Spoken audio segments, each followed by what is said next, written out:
Well, what is up, everybody? We are here streaming, I think. Let me know if you can hear and see me. That'd be super helpful in the chat. We have Fan and Filmmaker from California. Appreciate you joining. Get a sip of water real quick. Today, we're just chatting. We're hanging out, talking about cameras and all that good stuff. Also, I've got the SM7B here, and I don't have the high pass filter on. And if it's super bassy or anything, then let me know, and I'll just turn the high pass filter on. But I think I sound cooler with a little bit more low end. Makes me sound way cooler than I actually do in person. So we're going to try to roll with that for now.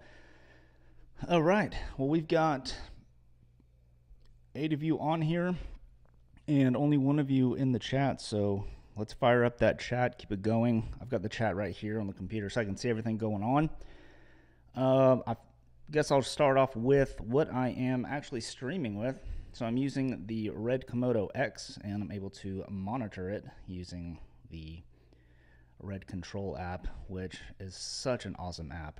And I've been using, so right now I've got pretty good Wi-Fi at the house, and I am using the infrastructure mode on the Komodo X.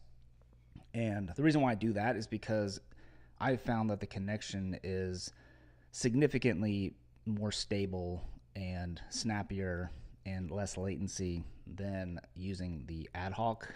And it might just because if like there's interference or something with Wi-Fi or something when there's a Wi-Fi network around, but with ad hoc, but with infrastructure, it works so much better. Brandon, you choose to troll, and I'm super here for it. So let's go. Let's get this.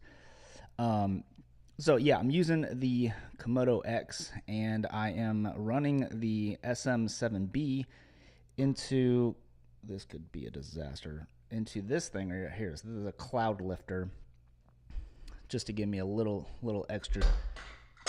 There you go. Disaster.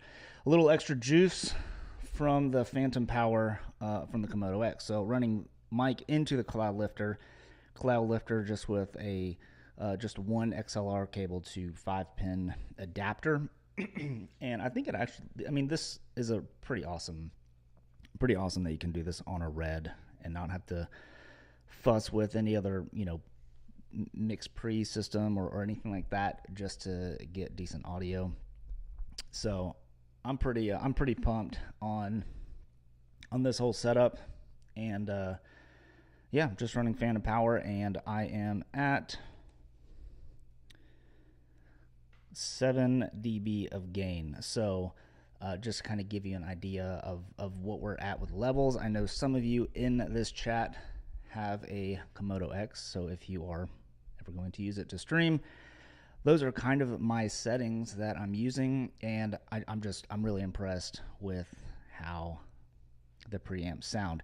Now recently I just got this thing right here, so this is and I'm actually using the autofocus on the Komodo X too, which is pretty awesome. Now I got this, I purchased this from Mid49. This is kind of their take on the adapter, the XLR adapter, that Red has, but it's way more affordable. I think it was $175 if I remember correctly.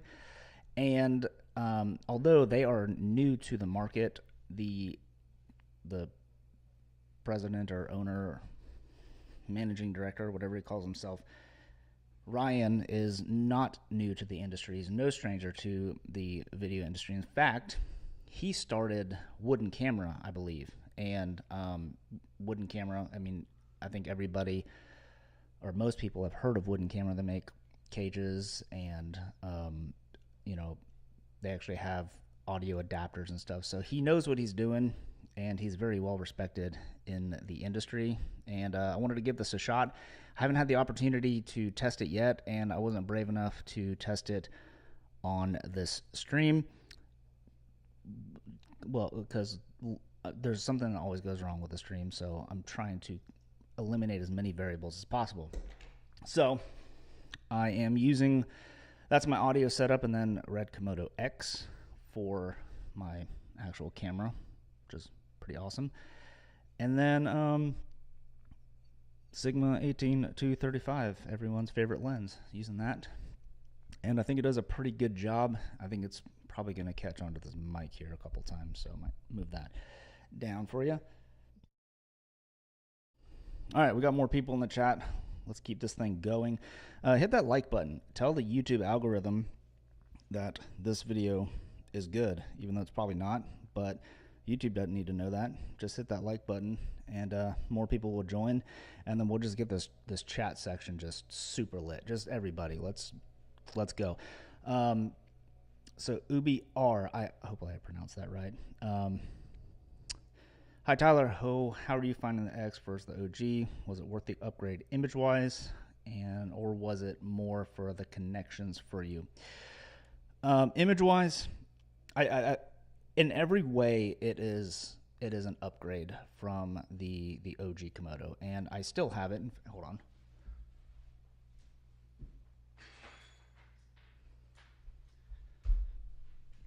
Here we go. I still have it, still love it. It's a great camera. It is so dusty still. I was just on a shoot with cam mopping for Griffin Conway out in California, and it was a super fun shoot, and this thing has all the dust still on it. But I love this camera. It's a fantastic camera. But the Red Komodo X, I think, is an upgrade in every way possible, especially for me. Like you can see right here, I've got the Komodo Link adapter on here. I love using Komodo Link when I'm trying to have a really stripped down setup, and being able to just use my phone to monitor is super nice. You know, like been doing some lens tests and reviews, like this lens, this set of Zhongyi Speedmasters. Just posted a video on that. Sweet lenses, I'll talk about here in a minute. And another lens from Laowa that is soon to be released. I think they actually announced it. So it's the 80mm Nanomorph. Just sent that back today. And I used the Komodo Link. Well, not on the Komodo, I used the Komodo X, but I used the link that's built into the camera. So again, just another thing you don't have to add onto the camera. Image wise, I would say in perfect conditions, I don't see really that much of a difference for like bright, daylight exterior stuff. Where you really see the difference is in the shadows. And they claimed, I think they claimed like a half a stop improvement in the shadows over the OG Komodo. But I always thought it was a little bit more, and then Phil Holland came out and released something. If you don't know who Phil Holland is, he's the expert on all things filmmaking and tech and gear, and dude's just like a wealth of knowledge. And he came out and said it was more like closer to a stop improvement over the OG Komodo, and that kind of like confirmed my suspicions that I thought it was a little bit better than half a stop. The shadows are super clean, and you don't really notice it until you get into low light. And Peter Choi actually, and I think his YouTube channel is The Lost Kuma, but he did a really good example side by side with the two cameras, and you really started seeing the difference when it was in nighttime exterior shots, and it's pretty eye-opening. And you'll see that video. I'll try to leave a link in the comments, or if anybody in the comments or the chat here can find that video, maybe drop it in the chat. So image quality wise, 100%. But then you also have the upgrades, with the frame rates, super awesome.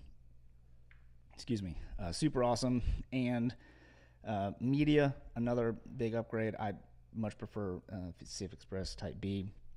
I have plenty of CFast 2.0 cards, but I do like having CF Express Type B. And then I find that the Wi-Fi connection, like everything just seems a little bit better. The menu system, they say they use, or I think they said they use the same touchscreen, the monitor on the top. But even going through the monitor, everything is just snappier and way easy. Like they removed a lot of friction points that I had with the OG Komodo, whereas like the Komodo sometimes could be kind of a chore to use in some instances, like navigating through settings and whatnot, and it was just kind of a slower slower camera. The Komodo X, I really feel like just kind of improves on every situation there. And you know, the way that I've got it rigged out, like I've got the I guess this thing doesn't have time code BNC on here, but if I were to take this off, but with like a battery plate, the Bebop battery plate that I have, and all the things to kind of get it to where I wanted it, it's really almost sitting at the price of a Komodo X. So love the camera, love the Komodo, the OG. I've kind of toyed around with selling it and just putting that towards another Komodo X just to have matching camera sensors, but you know, long-winded answer there. But everything, audio preamps, massive upgrade over the OG Komodo, and yeah, all that stuff. Tyler Vincent, what up, dog? He's Tyler's my homie here in Charleston, and I'm so stoked to be back in Charleston, and he is one of the reasons why I'm so stoked, because he's just family. So Kofi, what's up? Thanks for joining. David, thank you so much for joining. Josh, looks and sounds great. Tyler, thank you so much. Josh, like, he's so good at live streams that he can like put the comments up on the screen and all that. I don't know how to do all that. I tried it once with OBS, and with live streaming, I'm like, I don't know. I don't live stream enough to like warrant paying for like Ecamm Live or something, but it'd be cool to put the comments up. So I'm just going to read the comments, and you'll follow along in the chat and be able to kind of see where we are. Diego, greetings from Argentina. Well, thank you for joining. All right, so Film and Filmmaker, how does the Komodo X pair in a workflow? Komodo X pair in a workflow pair with the C70. I've not actually done a direct comparison between the C70 and the Komodo X. With C-Log 2, and I think it'll match up just fine. I would consider getting a C70, and I've even like sometimes considered even trading up the OG Komodo for the C70, but I just keep talking myself out of it, just because I really do like the R3D workflow. So I don't know. I would. It's hard to give that answer. I think they would match up really well, and I think they would complement each other really well in a workflow. If you're using it as an A cam, B cam for interviews, I think you definitely can get away with it, especially if your B cam is a little tighter. Those are usually easier to match a tight B cam shot to a wider A cam shot. And I do think they would complement each other really well in a workflow. I just don't personally have that. I've kind of stripped down my camera setup just recently to just a Komodo X, this Komodo, and then a Canon R5 for stills. And then if the R5 II ever comes out, depending on what that looks like, I may add that to the kit whenever that comes out. So yeah, D Hervey Photography, what up, Cam fam? Appreciate you joining. Lauren with Laura says the Lost Kuma. Yep, okay, perfect. Carlos, thank you for joining. Carlos is he's also in a red workflow, and he's also got a great YouTube channel, a lot of really informative stuff, and he's very knowledgeable on the red ecosystem. He had the Helium. I know that he had the DSM-C2 helium, and I can't remember if you had anything else, Carlos. Let me know. I can't remember if you had the Gemini or not, if that was just one of your colleagues that had one.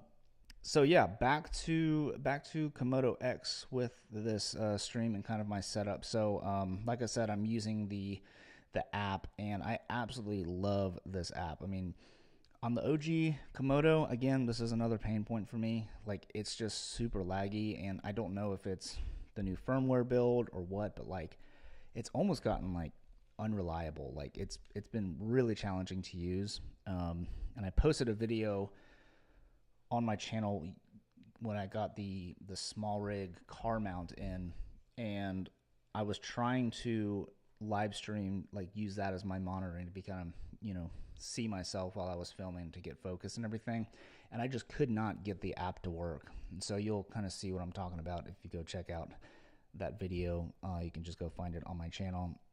But the small rig, the hard mount thingy, is pretty sweet. But on the Komodo X, I've not had any issues with connectivity with the app. Well, I take that back.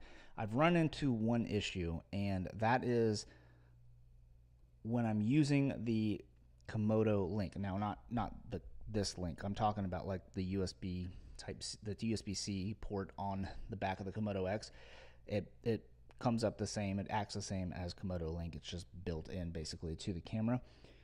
The only time I've had an issue with that is when I have zero cell reception, and I thought this cannot be a coincidence. I posted on the Facebook user group, the Komodo Facebook user group. I'm like, am I going crazy, or like, do you have to have cell phone reception to be able to use Komodo Link with your camera, with your phone? And got some kind of snarky comments, like some of those folks on that user group can be, about how I don't know what I'm talking about.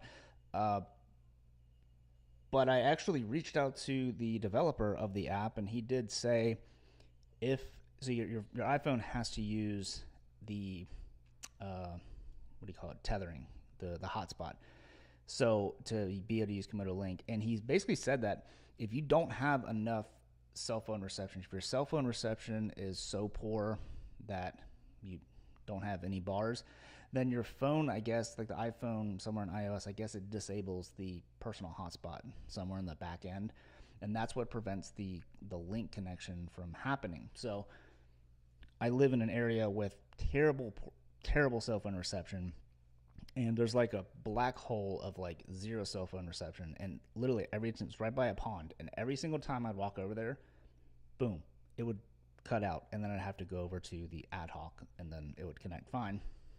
But I got really curious, and then I asked the developer, and he actually did say that, in fact, even though it's a direct connection to the phone, if you don't have service, your personal hotspot, well, that's going to cause an issue.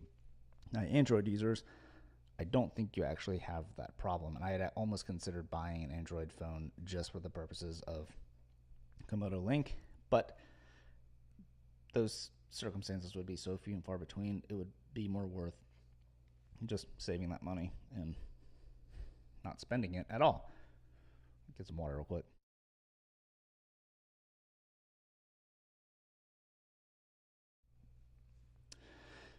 Greetings from Florence, Italy. Now, I want to get Italy so bad. That would be pretty epic. Italy is like on my bucket list to go to. Oops. So for lighting on this stream, I'm using the Aperture 300D Mark II with the Light Dome Mark II, which they just released the Light Dome Mark III, and I think I'm going to pick one of those up because that thing looks pretty sweet. And then I'm using a Amaran 300C. Let's see if I can connect. Amaran 300C, as well as an exposure lift in the background. I'm going to pull up Sidus Link, see if I can kind of show you what we got going on here. So this is key light on off, and then the exposure lift you can see in the background, super moody, kind of dig this look actually, but that's what we have here. So we got that. I had my screen on earlier. I don't know what happened to it. It turned off. It looked way better. But anyways, so that's what I've got for lighting, and then I've got a practical in the back, which I don't know. I feel like I spent way too much time setting this up for this live stream, but I do it for all of you on this live stream. So I hope you appreciate. If you do appreciate that, then maybe give this video a thumbs up. Cool. So I've gotten a lot of questions about batteries and what I use with the Komodo X. I had originally, well, I might still make a video on it because this topic probably get lost in this live stream. But people asked what batteries that I use with the Komodo X. So I figured I'd talk about that. Primarily, I use these right here. These are the Core SWX Nano Micro.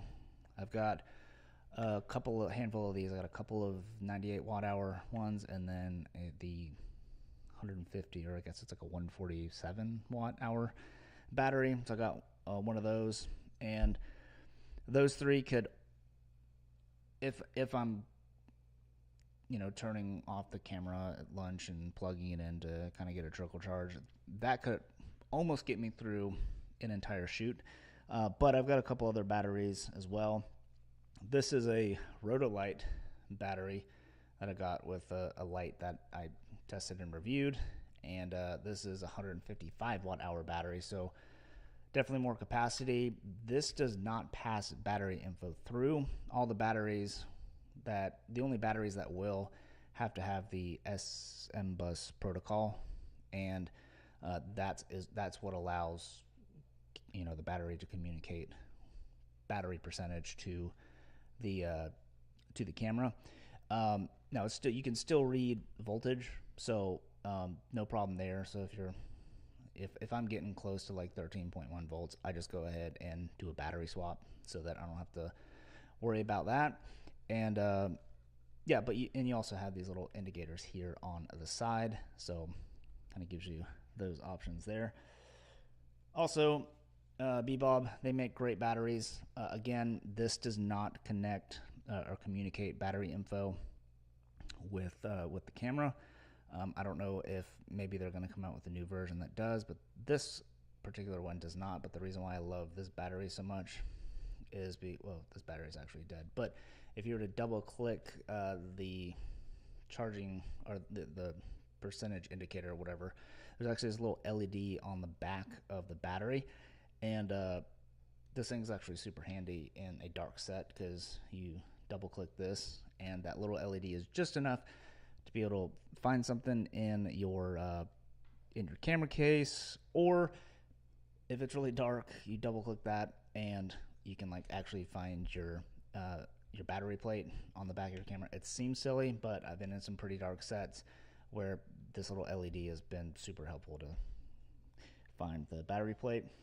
And then lastly, I recently picked up this. This is the small rig model. It's the VB50. And the reason why I like this one is it's actually got the battery percentage on this little screen right here.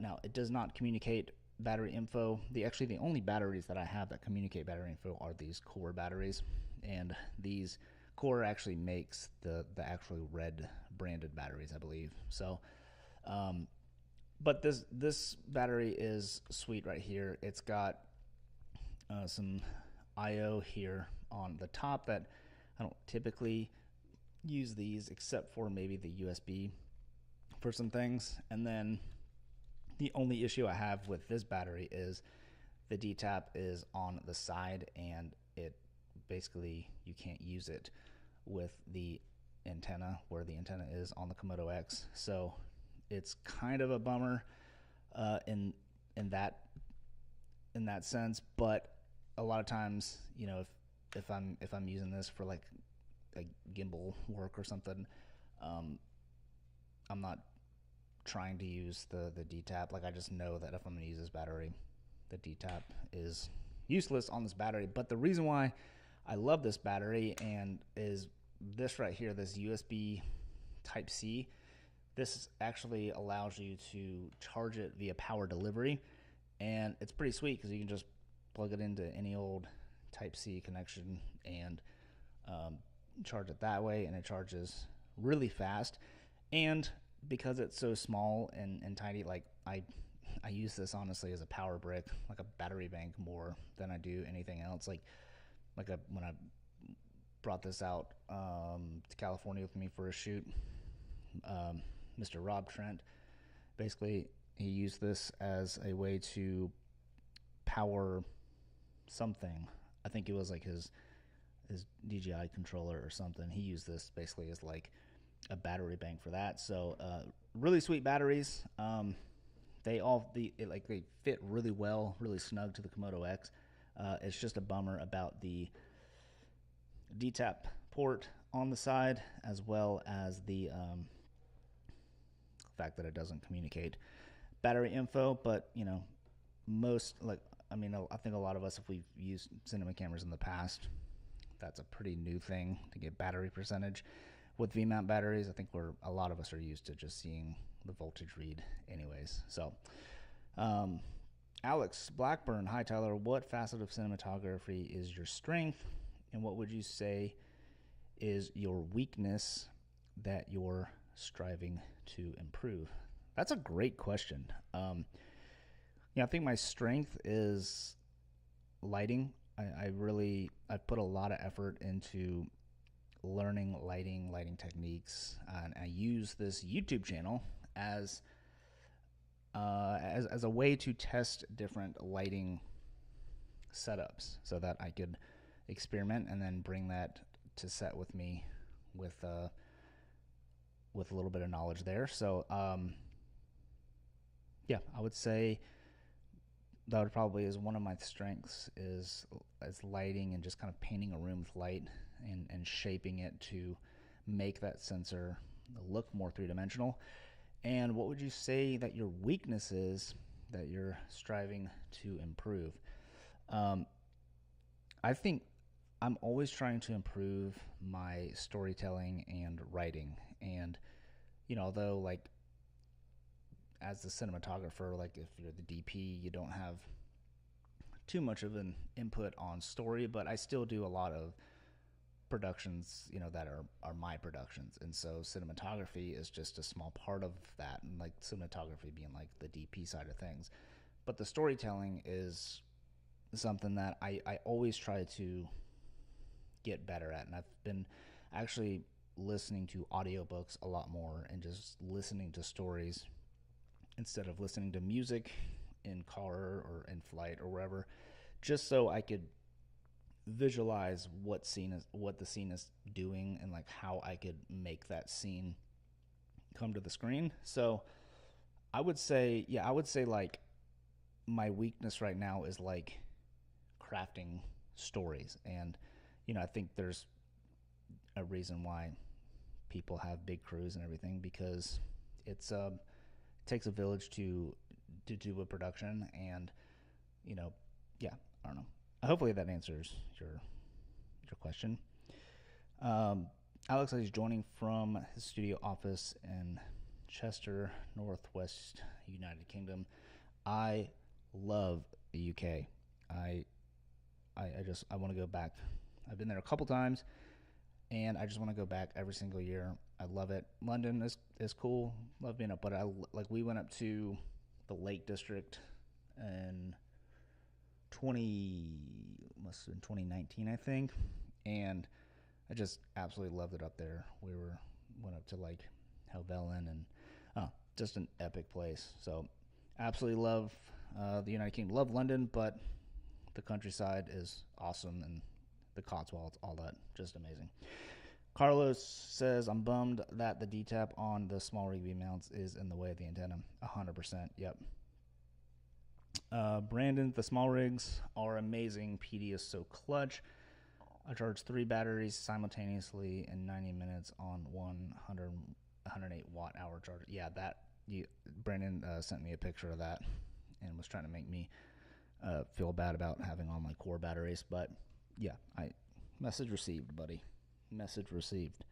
And I'm jealous of that. I wish the core batteries had Type C. Hopefully, like all the batteries, honestly, in the future will have Type C so that you could charge it via power delivery. I mean, it would just be amazing if all of them worked like that, so you didn't have to bring a giant charging brick with you.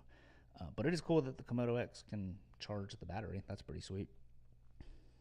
Brandon, the best piece of advice I've received in a while has been to always start with a powerful wide, and the rest will come to you, assuming you're shooting a doc. Yeah, absolutely. And this is why, like, when I'm doing like mini doc work, or I haven't worked in any feature length docs, but any kind of like doc style stuff like that, doc style shoots, or even like commercial shoots that are kind of basically very guerrilla and doc style shooting. That's why I almost always love to use zooms instead of primes, simply because it gives me that flexibility to get a nice wide establishing, just to figure out where we are, and then go in for the mediums and tights and all that stuff. Primes typically look better, but if time is of the essence, then I mean, zooms are super clutch for that. And there's a lot of good zooms out there, you know, like the DZOs and the new Laowa Rangers and all that. So, and then like the Fujinons obviously are pretty epic. And Brandon said, if you're shooting a commercial, pray you have good grips. 100%. I mean, goodness gracious, if grips weren't a thing, commercials would look terrible. They'd be terrible. I totally agree with you on that one.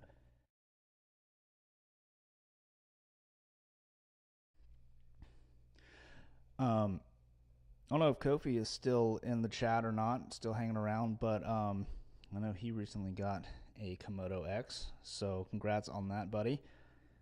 I'm sure you're going to make some pretty awesome content with it, and I'm sure you're going to make some pretty awesome YouTube content around that camera as well, and I look forward to it.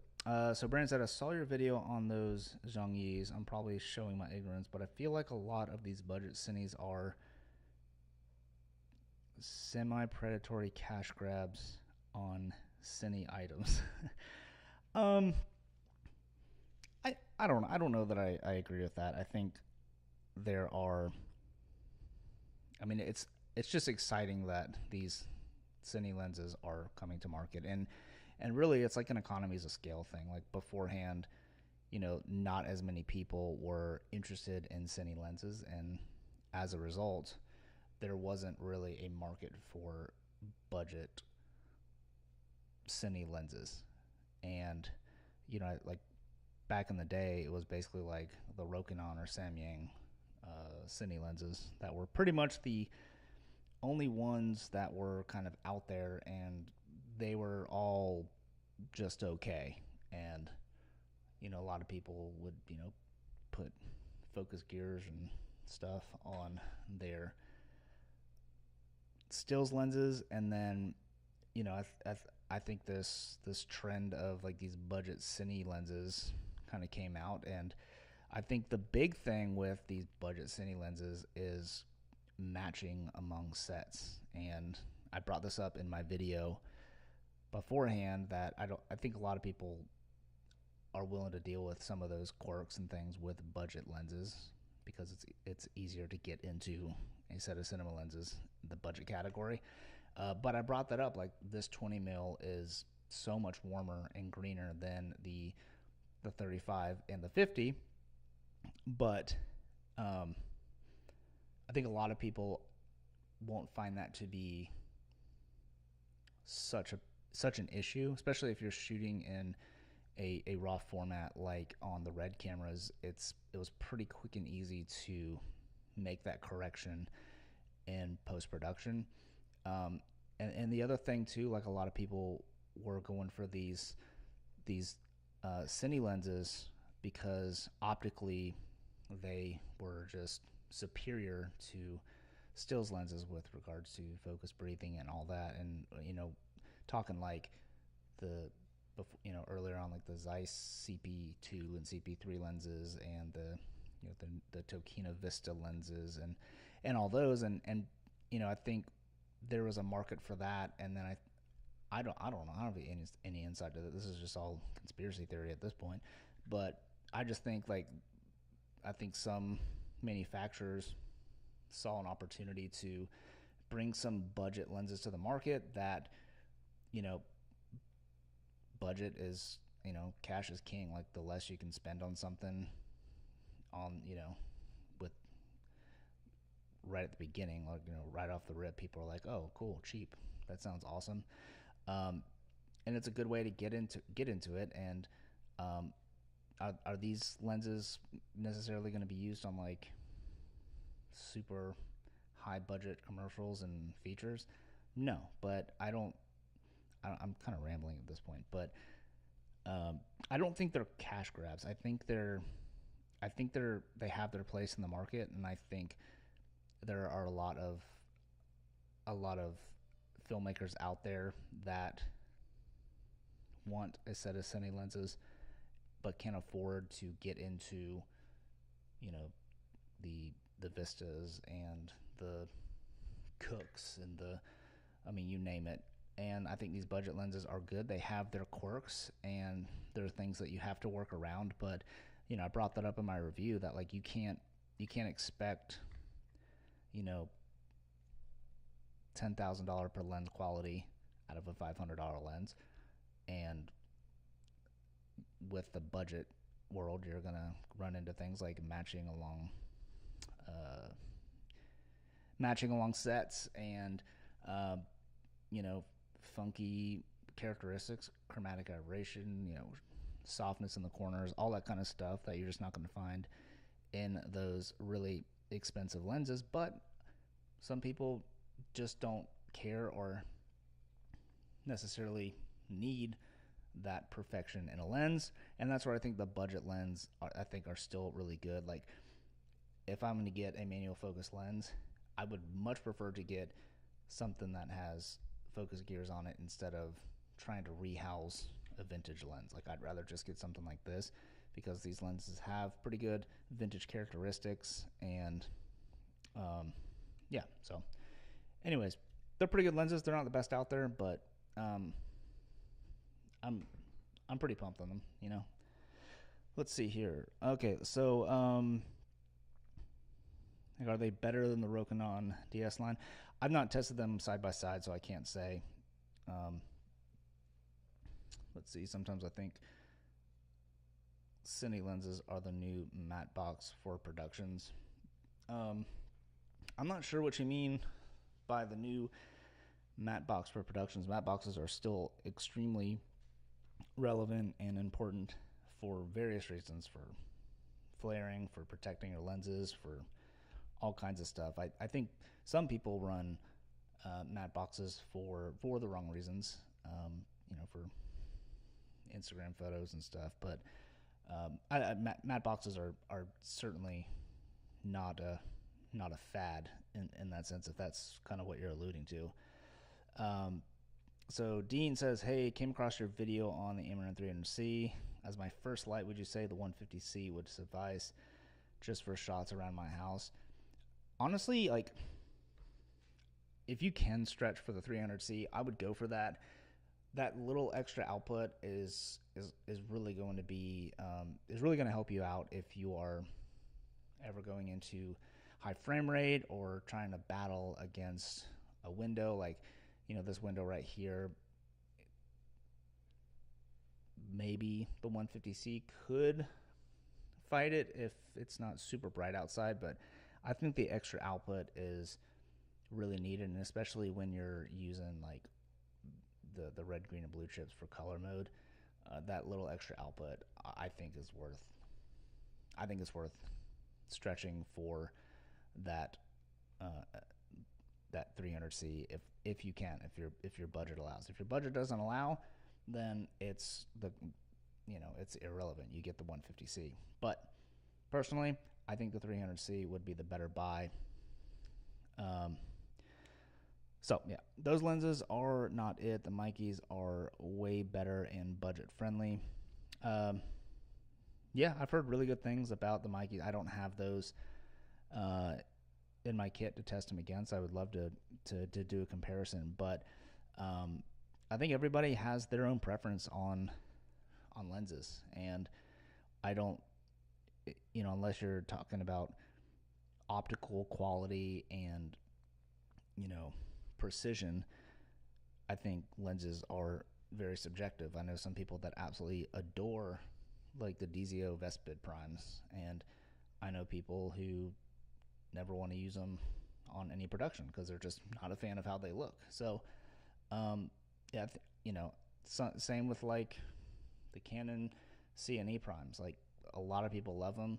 I personally don't see. I personally would never rent them for a project. I think the characteristics of those lenses don't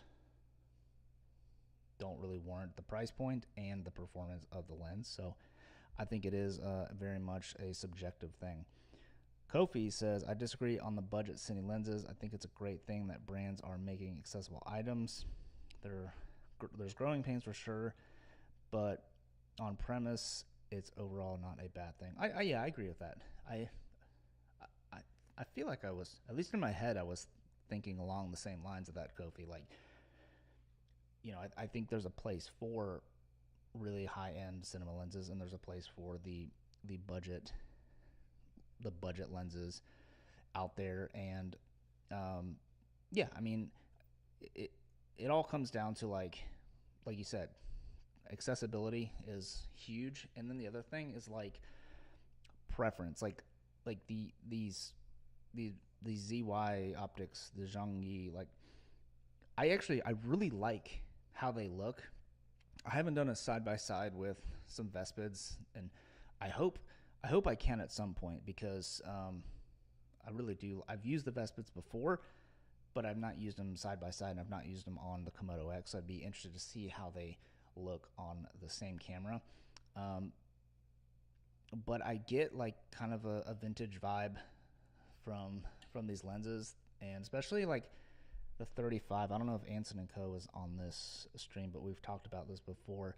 The flaring on the 35 especially is pretty unique, and I really like the flaring. But again, it's a subjective thing. Like there's projects that I would maybe use these lenses on. There's some projects that I most certainly wouldn't use them on. So it's just kind of like a preference thing, and you got to do your own testing and see what works for you. Let's see, Justin Phillip. Hey, Justin, thank you so much for joining, man. I really love your work and love your channel. So Justin says, same, the Chinese lenses lack character, or should say character and still optically good, but yeah, all subjective. Yeah, totally. Like it's like a camera sensor thing, to be honest with you. Like Sony FX3 looks amazing. Canon C70 looks amazing. Red Komodo looks amazing. R5 looks amazing. They all just look different. Alexa looks amazing. Venice looks amazing. It's just, I mean, those are all like the best cameras out there. But you get my point. Like, they're all just like different, and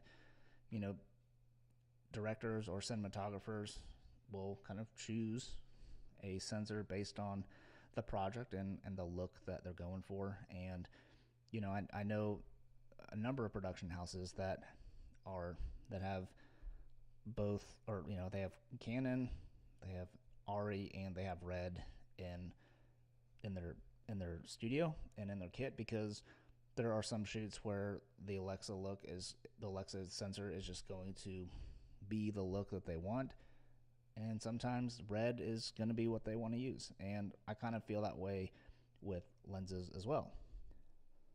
So yeah, Kobe said he really liked the full frame Speedmaster. Yeah, they're huge. Yeah, that lens looked super uncomfortable to run. Edmund, thank you for joining, man. Said I told YouTube to alert me when this started, and sure enough, it didn't. Good for you, YouTube. I appreciate you not promoting me and letting people that ask you to let them know when things go live. That's awesome. Appreciate you, YouTube. But thank you for joining. Glad you're here. Um, appreciate y'all leaving comments, and uh, if you are willing, maybe hit that like button. This little stream thing says the current bit rate is higher than the recommended bit rate. We recommend you use a stream ... So whatever that means, YouTube. Does it look okay, everybody? I hope it looks okay. Yeah. So Justin, yo, Tyler, how's the work market right now over that way? It's been slow, man. I've talked to people like all over the country that work is just weird and slow right now. And over in LA, I heard it's even gnarlier with the strikes and everything. But yeah, it's been slow. It's kind of ebb and flow. And like for me, like I used to be in Denver for the last couple of years and worked up a pretty big. I worked a ton out there and got connected with a few agencies and production houses. And then we moved back for family reasons. And,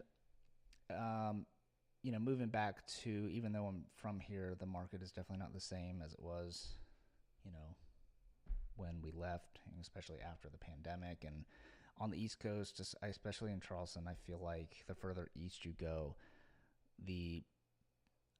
there's a less of an emphasis or care about video production for marketing your brand. And I'm hoping to change that, and not just for me, but for the entire commercial industry over here. That'd be super cool. But yeah, I'm working with a couple agencies out here and getting some work, doing some editing work, still being able to pay the bills, which is awesome. But definitely slow, and it's a weird time, especially like with the recession kind of looming. Yeah, that's kind of where we're at. BME Films, Justin, they said the same thing about the Sigma 18-35. The lens doesn't miss with some kind of filtration in the proper color grade. You can make that thing sing. Totally agree. I love that lens. I'm using that lens right now. Yeah, it's a sick lens. It's so sharp. It looks so good. People knock on this lens all the time because everybody has this lens, but it's an epic lens. It really is a good performing lens. And just like you said, throw in some filtration and it kind of looks like a whole new lens. In fact, I was trying to put a black pro mist. Got it right here. Just trying to put a black pro mist on here, but couldn't find my step up ring. So we're just going clinical today. No, you're right, but the advantage of the Sigma is it's a wonderful optical performer. Yeah, totally agree. Edmund, I've never used an 18-35. I was so opposed to zoom lenses that I missed out. Dude, you have not missed out on that lens. Like, you can still find this lens and go for it. Like, just send it. Like, it's such a good lens to have in your kit for Super 35 sensors. I mean, just go for it. Like, it's such a good, it's like, I think it's one of those lenses like the Nifty 50. Like, if you're on Super 35 cameras, I really think like that should be part of your kit. Like, it's just so good of a lens to not have in your kit. It's like if you buy your first DSLR or mirrorless camera. I don't think anybody's buying a DSLR anymore, unless you're like going to Costco or like strolling up to Best Buy. Then maybe you're buying a DSLR. But after you buy said camera body, first lens you're gonna get, Nifty 50. I think honestly for Super 35 cameras, that should be like one of your first lenses. It's just such a good lens. Edmund, thank you so much for that. Appreciate that. Your lunch is ending in a few minutes and you have to go prepare for your next class. Go for it, man. I thank you so much. I will put that $10 to good use. Thank you so much. Josh said, agreed. Everyone should have an 18-35. Crazy good for the money. Totally agree. Let's see, any lens rec to pair with the 6K Pro? Yeah. First of all, the Sigma 18 to 35. Fantastic lens. And then this. And then this old tank. The Sigma Art 24 to 70 to 2.8. And it's got optical stabilization. This will make your rig 700% heavier, so you're gonna get those nice steady shots with that IS. And I just love this lens. I'm very particular when I go buy a lens. Like I get jealous when people like go buy lenses and test them out and all that, but like, man, I'm really particular about purchasing lenses, because you date the body, you marry the lenses. And I have certainly married some of these lenses because they're just so good. And like, I recommend to people all the time, like, go with EF lenses or PL over a native mount if you're on a mirrorless mount. Now, D Harvey, I'm sorry. The 6K Pro, I understand, is an EF mount camera, but word on the street is Blackmagic has joined the L mount alliance. Well, that was a rumor. I don't know if it's true. And if that's the case, then they might have a new mount. But guess what? EF lenses most certainly will adapt to that. No issues at all.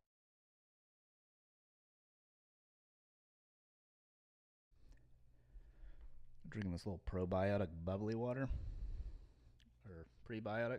Stuff's pretty good. Got it at Costco. It's delicious. Justin, yeah, the 24 to 70. That's a good one. I just hate how it's not internal zoom. Yeah, that is a bummer. But like, my gosh, could you imagine just like walking around with a lens like that big? That's intense. Like sorry, I just blew into the mic. That was probably uncomfortable for you. That'd be a pretty intense size lens. That's like 70 to 200 territory. But yeah, oh well. I love it. This is such a good. I love this lens. I know Thomas. I don't know if he's on the stream, but he loves that lens too. I regret selling the Sigma 24 to 70. Shake my head. Yeah. Such a bummer. That it's just such a good lens. It's a tank though. I tell you what, like, don't expect to walk around and go on long hikes with that if you're trying to save your back, because that's a real bummer for the weight. But it's such a good lens. Any other lenses? Yes, if you want to save on weight and don't care too much about the 2.8 aperture, which I would argue on the 6K Pro that's probably necessary, but the Canon EF 24 to 105, also a fantastic lens. It's you get that little extra reach, and I've used it a lot. It's a great lens, and I actually bought the RF version. I don't know where that is.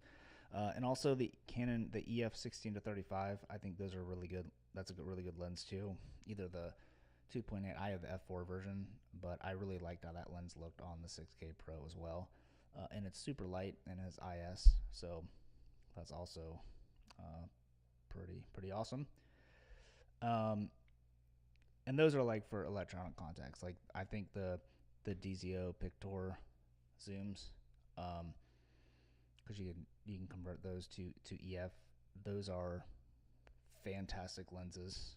I mean, just shot another project on those, and just I love those lenses. I love the way they look, and they definitely have their own look. But I think those are really good lenses to pair with the 6K Pro as well. And then a good old 70 to 200. You need a 70 to 200 in your kit. I have the old F4L IS version. Bought that like 10 years ago, but yeah, anyways, good lens. Let's see, maybe going back to something like the OG Pocket. Hold on, maybe I need to rewind here. Well, BMD must be making a new smaller camera if they're going L mount. Oh, maybe back to something like the OG Pocket. That'd be super cool. I really don't see something like that happening unless they just limit it to 24p, because there's just so much processing power that like if they made an OG Pocket that shot anything like 4K 60, the thing would just ignite. Like they'd have to keep it somewhat big to be able to keep that camera cool. Let's see. BME Film saw some footage the other day from the FP and was like, Justin was onto something because it looked so good. I've never used that camera. People have asked me a lot about like what I think about that camera, and I've never used it, but I really would like to get one at some point just to test out and play around with. But I also just don't want to get into another camera body system right now, especially a different lens mount. Let's see, what about the Sigma 7200? I've actually never used that lens. I've heard good things. I remember when I was getting my 7200 years and years ago, that was one thing that I was looking at, this Sigma one, and for whatever reason I ended up going with the Canon one. Let's see, the DZOs get on a lot of commercial projects out here. They look nice and warm too. Yeah, they're like, yeah, I totally agree with you, Justin. Like, they're super popular lenses in the commercial space, and they're affordable. They also rent out really well. So if you own a set, I know they can rent out really well. And yeah, they have their own look to them, but they're not like in your face a different look. So, Brandon, what's the most versatile light that you own? Ooh. I would have to say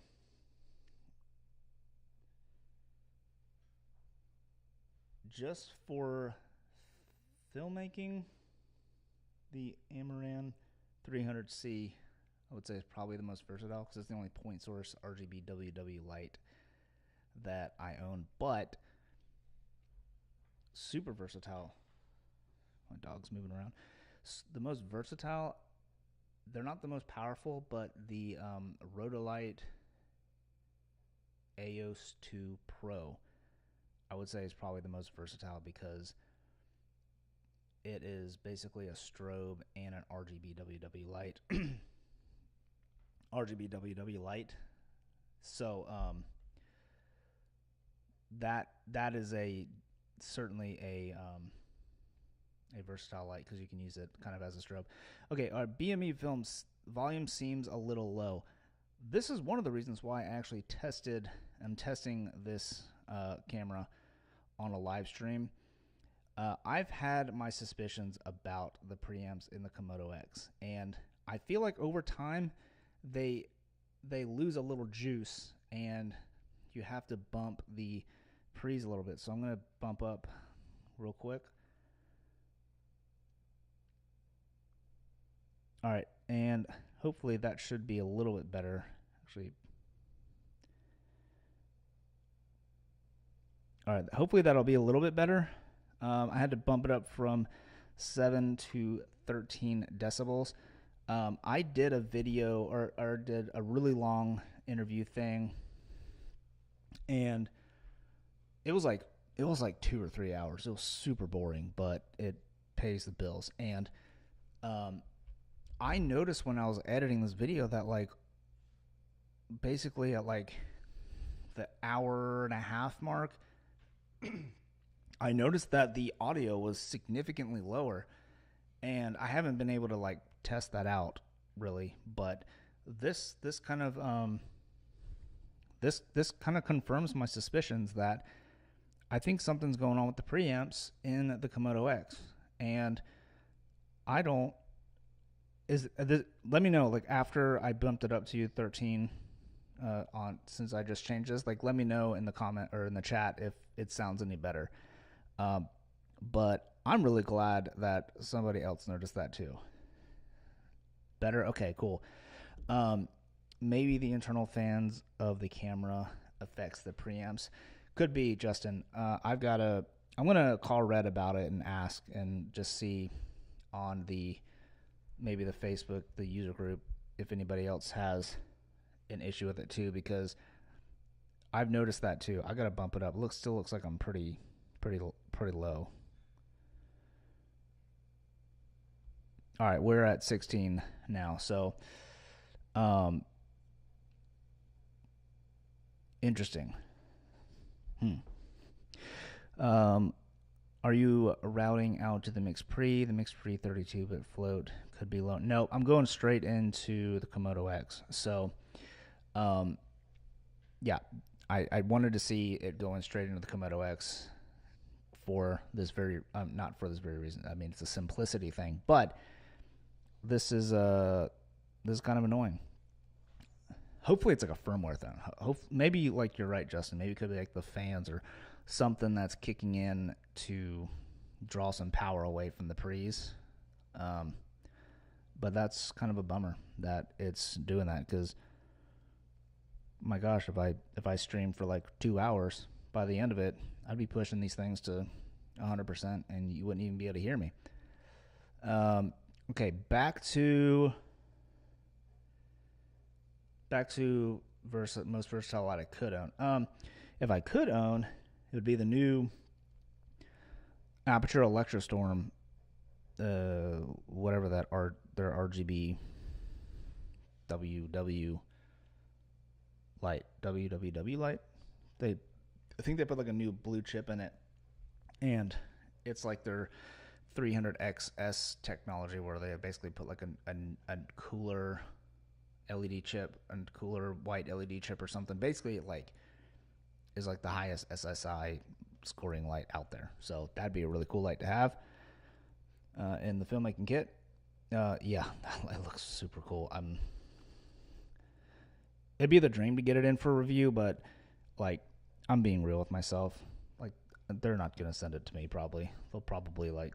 I mean, they'll probably send it to, like, Andrew and Meet the Gaffer and all those folks, Lewis Potts, But it'd be really cool if I did get one for review. I'd try to find like a really cool project to incorporate that in.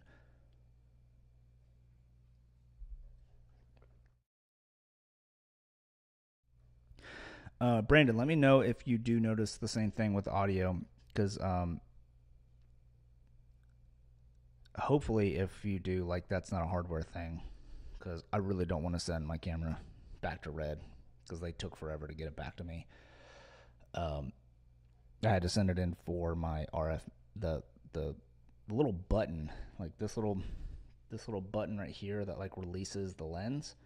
For some reason, it like would get stuck, and it would basically prevent the lens from locking in. I mean, I still have the locking ring on it, but had to send that in, and took longer than it should have. So yeah. Okay, cool. Well, if y'all don't have any more questions, I just feel like I've taken up so much of your time already, and I'd also wouldn't be super opposed to getting a snack, because I skipped lunch today. But yeah, I appreciate everybody tuning in, and I'd love to make this a little bit more of a regular thing. I love doing the live streaming, love chatting with everybody, and like seeing all these folks come in to hang out, like that I've watched their channels, like Brandon and Justin, Kofi, and Edmund, like all these folks, Josh. Like, I'm just going through, like, just super cool to see all of you here. Be sure to hit that like button and all that stuff. Apparently YouTube doesn't even care that I'm even, doing a video anyways. They don't want to tell anybody that. Yeah, so anyways, I'm gonna wrap this up. Appreciate all of your engagement in this, and I'm gonna end this on a good note. And guys, this is like my first successful stream that I've ever done. Like the audio, video, like it seems like everything's going pretty good. I mean, of course, the audio on the Komodo X was a bummer, but can't blame that on YouTube this time. So appreciate everybody's sorry, that was probably obnoxious, moving the mic. Appreciate everybody joining, and how do I end my videos? Hope to see you in the next one. Peace.